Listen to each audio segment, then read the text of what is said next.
Bonsoir. Voulez-vous gagner 100 €? Avec ces 5 mots, je viens de gagner un peu plus de votre attention. Je viens plutôt de mobiliser votre cerveau en activant ce qu'on appelle le circuit de récompense. En montrant les billets, ça l'a activé un peu plus. Je n'aurais pas eu le même effet si j'avais montré ça ou si j'avais rien montré du tout. Je sais qu'il y en a parmi vous qui ont vérifié si c'était bien un billet de 100 €. On ne le voit pas beaucoup, celui-là. Et d'autres qui se sont dit « Ah bon, on gagne de l'argent maintenant dans les TEDx ?»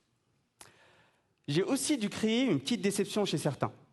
Et le cerveau n'aime pas trop être mis en situation d'échec. Voici donc un tout petit aperçu de ce qu'on appelle les processus mentaux. Notre façon de faire attention, traiter l'information. Ces processus que nous utilisons tous les jours pour apprendre, calculer, mémoriser et plein d'autres choses. J'ai aussi sollicité chez certains d'entre vous ce qu'on appelle des biais cognitifs. Et ce sont juste des distorsions du fonctionnement du cerveau qui nous font parfois agir ou interpréter de manière complètement irrationnelle. Mais pour vous parler un peu plus de tout cela, je vous présente Pierre et Guy. Notre cerveau n'a pas beaucoup évolué depuis cette époque-là, en termes de taille, je veux dire. À peu près 1400 grammes de graisse qui, à la base, devait juste nous aider à se reproduire et à survivre. Mais depuis, au fur et à mesure que leurs besoins évoluaient, le fonctionnement du cerveau évoluait aussi pour arriver à certains des biais que nous avons tous aujourd'hui. Un de ceux que je trouve les plus marrants est celui qui compare l'effet d'avoir et l'effet d'utiliser.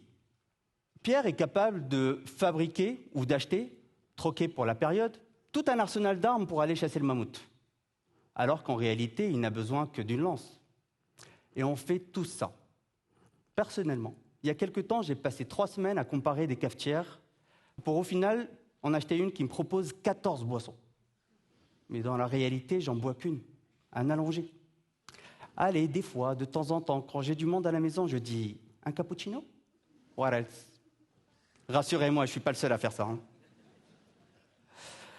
Maintenant qu'il a passé énormément de temps et d'argent à fabriquer son arsenal, il va l'emmener, même s'il sait pertinemment qu'il ne va jamais utiliser toutes les fonctionnalités, même si ça va être encombrant, voire pire.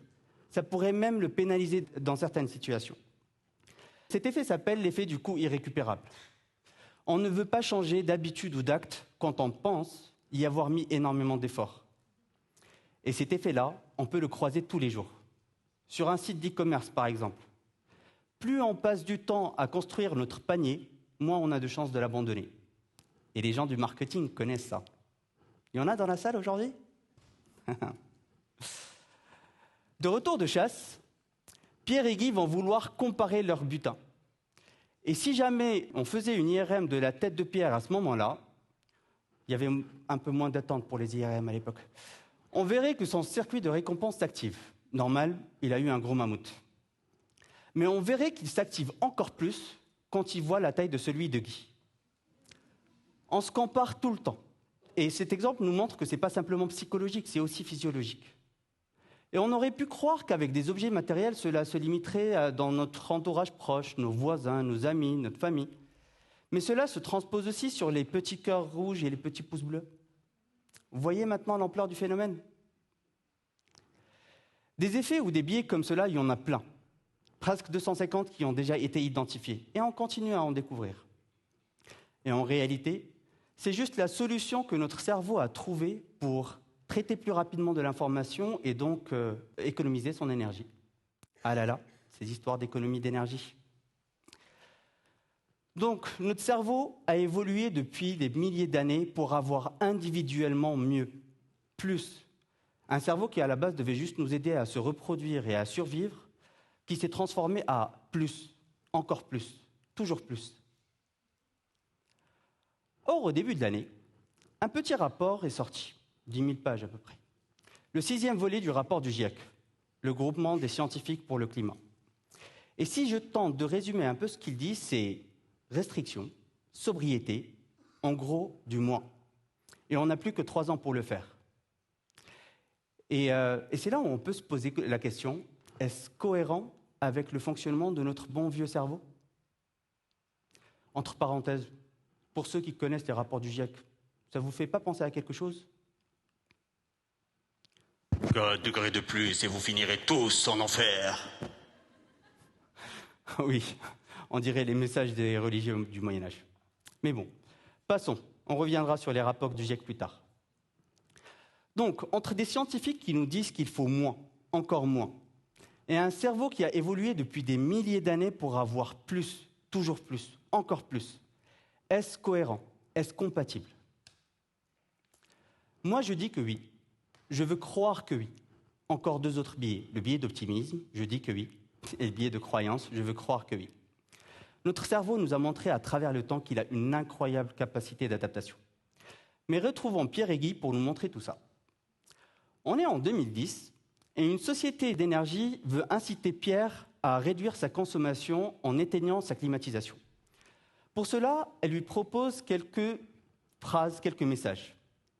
A, vous pouvez gagner jusqu'à 54 $ par mois. B, vous pouvez sauver la planète. C, vous pouvez être un bon citoyen. D'après vous, quelle est l'incitation qui a eu le meilleur résultat? Qui parmi vous pense que c'est la A? Levez la main. Ah ouais. Qui pense que c'est la B? Ah, personne ne veut sauver la planète. Qui pense que c'est la C? Ah oui, donc c'était majoritairement A. En réalité, c'était D. Déjà parce qu'il y a toujours une réponse D. En plus, c'était mal caché.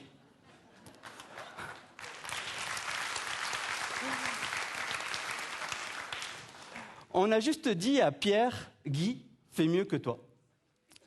Dans cette expérimentation, dans 75% des situations, quand on disait aux clients, vos voisins faisaient mieux que vous, ils finissaient par changer de comportement.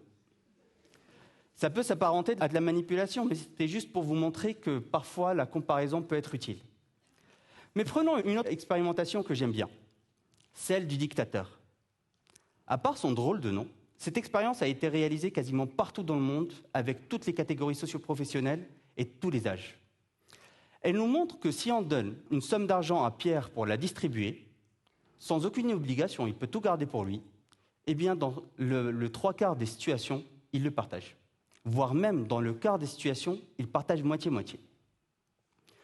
Une autre expérimentation a montré qu'avec des bébés de moins de 2 ans, ils avaient plus de plaisir à partager quelque chose qui leur appartient, plutôt que quelque chose qu'ils ont trouvé ou qu'on leur a donné à partager. Tout ça pour vous dire qu'on peut trouver du plaisir autre que dans la possession, le plus, avoir mieux. Il faut juste changer les imaginaires, la façon dans laquelle on se représente les choses. Et ce n'est pas en donnant des chiffres, encore plus de chiffres. Je suis ingénieur, scientifique. Je comprends ce besoin d'avoir plus de mesures, plus de données statistiques, plus de résultats. Ça rassure quelque part, et c'est important. Et c'est aussi culturel. Une culture scientifique tractée par les écoles d'ingénieurs, et on voit sûrement de quoi je parle ici à Saclay. Notre cerveau comprend les chiffres, ou pas, mais ne réagit pas aux chiffres. 2 degrés, 4 degrés, ça ne parle pas à tout le monde. J'ai moi-même fait une petite expérimentation par rapport à ça. Une société d'énergie française a voulu communiquer sur 43% des réductions des émissions de gaz à effet de serre qu'elle a réussi à faire avec ses nouvelles offres d'électricité verte. Et j'ai voulu partager cette information autour de moi, et je l'ai fait de 2 manières différentes. Avec un premier groupe où je l'ai fait tel quel, moins 43% des émissions de gaz à effet de serre, et avec un deuxième groupe où j'ai dit presque la moitié. Je suis sûr que vous avez déjà la réponse. C'est bien dans le deuxième groupe où j'ai eu le plus de personnes qui ont cherché à en savoir plus. Pour changer réellement les comportements, il faut ramener ces problématiques à une dimension humaine, individuelle. S'adresser à la partie émotionnelle du cerveau, et pas simplement en faisant peur, pour reprendre l'image infernale de tout à l'heure. On a vu à travers les siècles que ça ne marche pas, plus pour nos sociétés. Ni en parlant que de sobriété, de restriction, de moins. Notre cerveau ne sait pas fonctionner négatif. Si je vous dis, ne pensez pas à la carotte. Il y a aussi toute la partie conception de nos success stories, la représentation qu'on a de la réussite, où c'est toujours celui qui gagne le plus, qui a le plus d'argent. Quand on voit les résultats financiers des entreprises, quelle que soit leur taille ou leur secteur d'activité, quand on voit leur publicité, certaines entreprises, pas toutes, mais pas toutes dans le même panier, quand on voit la majorité des influenceurs sur les réseaux sociaux qui prônent le plus, le toujours plus, et c'est normal. On a grandi fondamentalement dans des sociétés qui veulent plus, encore plus. Mais il faut changer. Ça peut paraître loin, ambitieux, une montagne infranchissable. Certains diraient même que c'est naïf parce que c'est un vrai changement de société avec plein d'enjeux politiques, économiques, sociaux. Mais il faut le faire. D'autres diront que la France n'est que la partie visible de l'iceberg.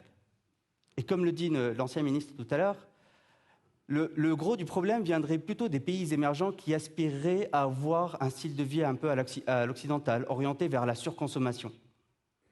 Mais je sais aussi qu'on a un pays et une culture qui inspirent, qu'on cherche à imiter, à copier, et qu'on peut aussi inspirer sur ce nouveau style de vie.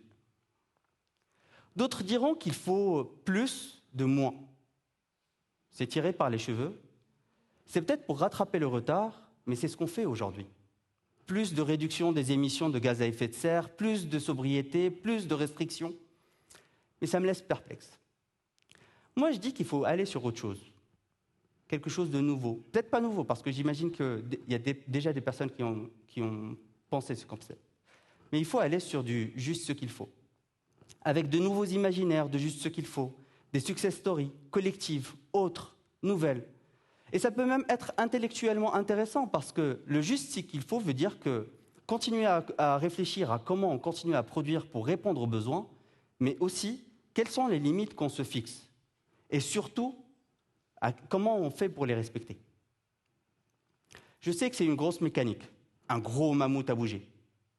Mais si ce soir, j'arrive juste à vous pousser à avoir un petit moment de réflexion, avant quelques décisions, pas toutes, avant un acte d'achat, un déplacement, un comportement vis-à-vis d'autrui, pour réfléchir quels sont ces processus mentaux qui sont rentrés en jeu, quelles sont ces représentations, ces fameux biais qui rentrent en jeu dans cette décision, j'aurais réussi ma mission.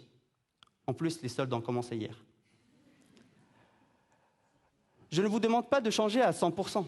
Je sais qu'on a 20% de nos habitudes qu'on peut changer et qui peuvent avoir jusqu'à 80% d'impact. Encore des chiffres. Qu'est-ce que vous voulez? Chassez le naturel et revient au galop. Pour conclure, notre cerveau est une machine exceptionnelle. Pour moi, la meilleure arme que nous avons aujourd'hui en notre possession pour faire face à ces enjeux climatiques. Il faut apprendre à l'utiliser, comprendre son fonctionnement et prendre conscience dès le plus jeune âge qu'on peut trouver du plaisir autrement et surtout utiliser ce cerveau au mieux pour le bien-être de tous, mais surtout pour ce propre bien-être. Merci.